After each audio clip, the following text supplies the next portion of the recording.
Crash Bandicoot Warp is considered by a lot of people one of the best video games of all time.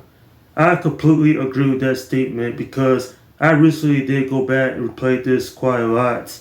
And even more than 2 decades later, this one is still entertaining.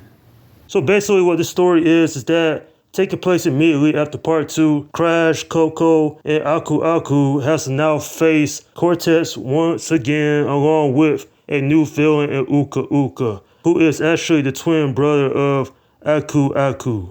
So in order to stop the villains, the three heroes travels through time in order to collect the crystals and gems. And from there, it's one of the best video games in the PS1 era. I remember playing this as a kid because I have so many fond memories of it.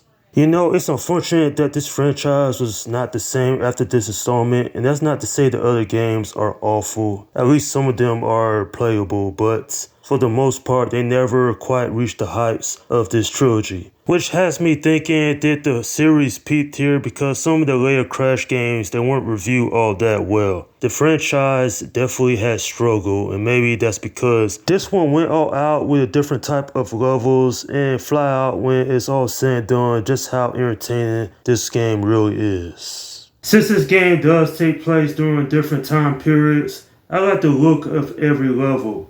From the prehistoric days all the way until the distant future, the look, the aesthetics of this game, it looks great. Now, Dr. Neo Cortex coming back to be the villain for the third time, I was asking myself again. I get that he's the series' main villain, but they really couldn't get someone else to play the big bad. Like for example, Dr. Nefarious Trophy. Couldn't he have been the main villain? And speaking of which, she's like the third boss in the game. I'm like, why? He should have been the penultimate boss. Would make more sense. He's the one that came up with the time-twisting machine. But no, for some reason, N-Gen is the penultimate villain. Like, why? He's just there.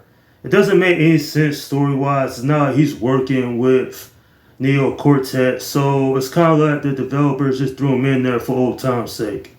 Still though, I like this game's upgraded gameplay mechanics. Every time Crash defeats a boss, he gets a new ability, which actually makes the gameplay all the more interesting.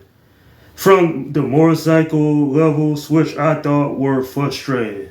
You know how many times it took me to beat some of these motorcycle levels? It took quite a while. And then there was the levels with Crash was flying around, or Coco. I didn't like those levels. I don't know why Naughty Dog thought it was a good idea to put a flying level in here. I'm really guessing they tried to do something differently. They wanted this to be the best in the trilogy, and you know, they succeeded. Like Coco, she has a few of her own levels. I thought that was cool.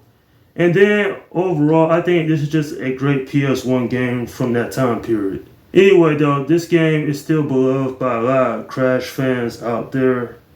And the thing is that despite the insane trilogy which came out several years ago, I think people still go back and replay this old classic just because it brings them back to a time when video games were simple, you know?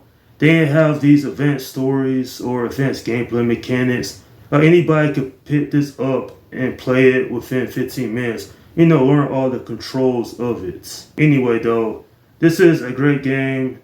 The legacy of it speaks for itself. And while it's only my second favorite Crash video game with Cortex Strikes Back being the first, there is still so much to enjoy from this, even all these years later.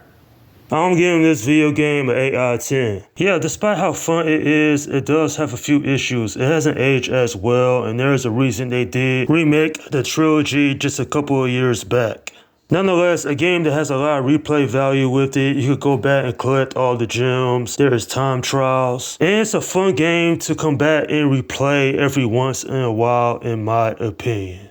And that's my review of Crash Bandicoot Warped. Okay, leave your comments down below in the section and let me know what you think about this video game. Alright, this is Slum Guy 172 saying, peace out.